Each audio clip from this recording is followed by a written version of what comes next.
Hello, and welcome back to the Fallen Tree. Today, we're going to be taking this cant and carefully planning out a project with it so we don't waste any of it as we cut it. Every log I cut, I try to make the most of it. So the first thing I do is I go and think about my project. This project that I'm working on next is going to be a 5-foot addition onto the back of this to add a little area for a kitchen and possibly like a little bathroom area. I'm going to need some 4x4s, some 1x, some 2x to make this project work. So I'm going to go through my process and thinking patterns as I cut up this log.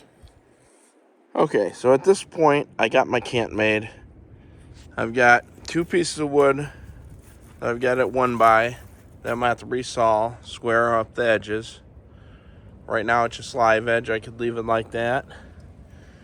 But this is probably going to be siding of some sort. So I'm going to go ahead and square it up now. Then I've got these pieces here. I'm literally just going to take and cut into firewood. These are going to be slabs for the fireplace. I got my little cordless circular saw that I'm going to use for that here in just a little bit. But first, I want to take a look at this cant here.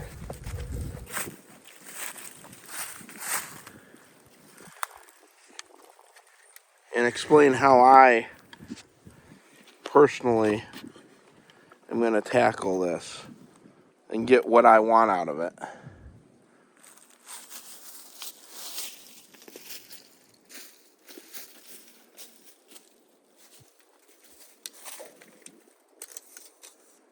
So right now I got just over 10.5 inches by about 10 3/4. The first thing I want to do is I'm not going to need all this length, and for my wood lathe I'd like to cut a couple cants for bowls. It's a nice poplar wood. It's going to turn out beautiful.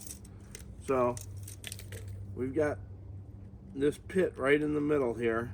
I'm going to go check the dimensions up on it on the other one as well, other side. But right now we're about 5 inches.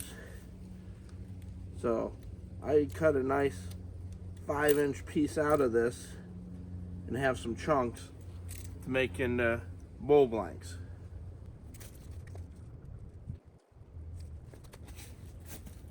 And we're looking at about the same on the other side. So that will leave me with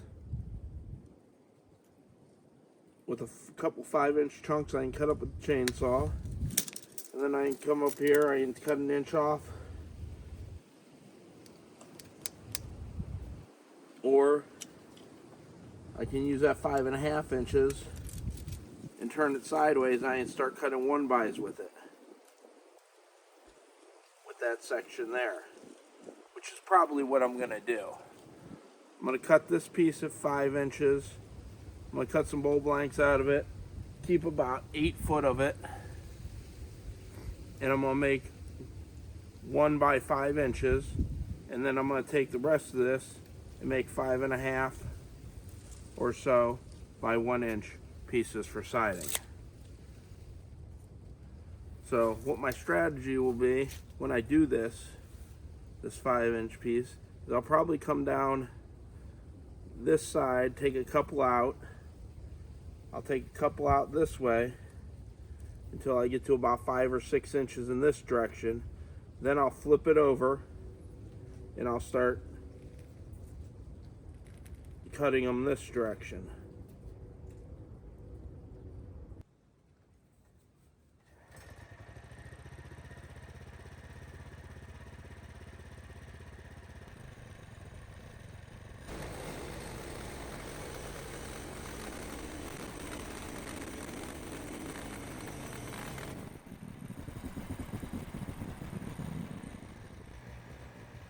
Okay, now that I got this cant dissected into 2 pieces, I'm going to go ahead and measure out and make sure I have an 8-foot board. And for an 8-foot board, I'm going to need probably a 9-footer. Then I'm going to take and make equal-sized bowl blanks and cut off the end piece because it's going to end up cracking at that point. I'll get 3 bowl blanks out of this.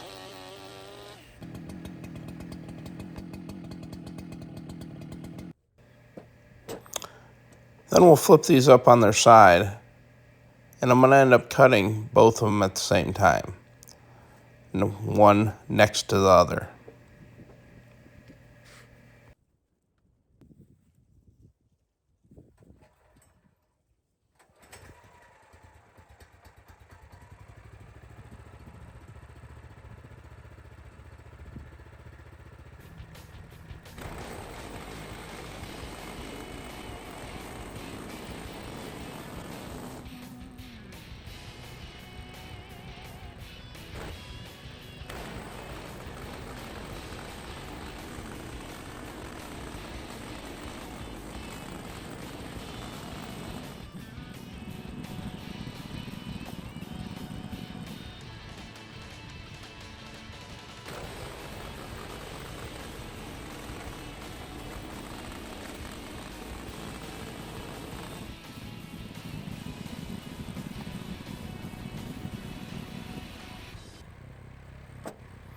And after getting the cuts I wanted out of that side, I'm going to flip it over 180 degrees to the bottom side and start taking a few cuts out of that side.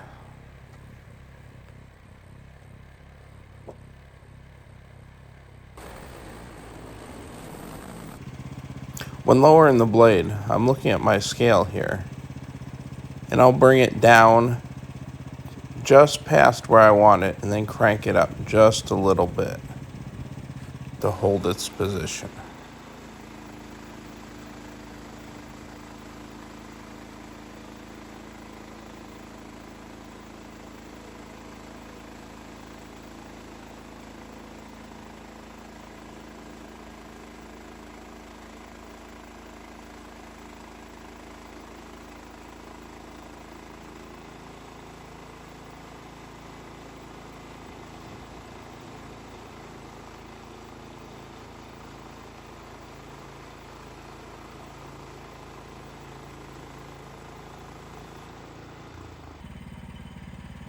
So after these cuts, I flipped it on its side.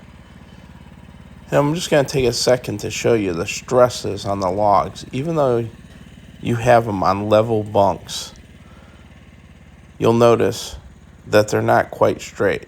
And that's because the tree is stressed itself, and when you make that cut, you relieve some of the stress. So as I take my first cut, I always take a shaving off, just to straighten things out a little bit.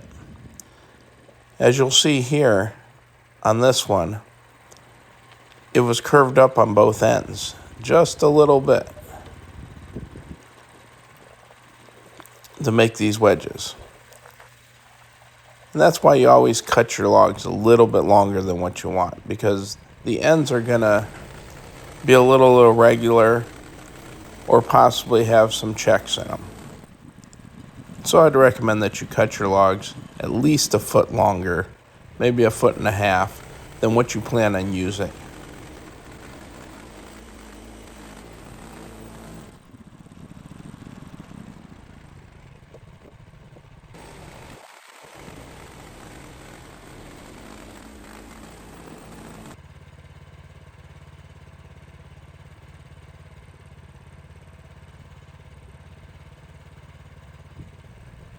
Now that I got the bulk of the cant cut up, I have these few pieces over to the side, a couple that we talked about at the beginning, and then these 2x that I just need to cut to width.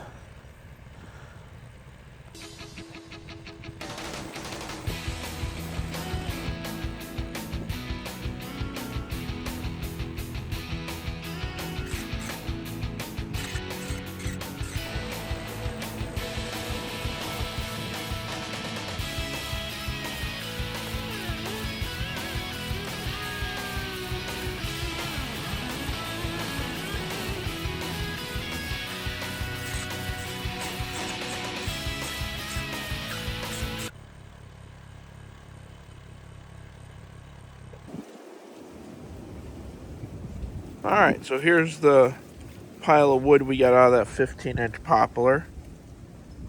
We ended up getting 4 1-inch by 5.5 inch by 12 foot. Also another 2 9-footers of the 1-inch by 5.5. We had 1 9-foot 1-inch by 7.5. 4 9-foot 2x4s.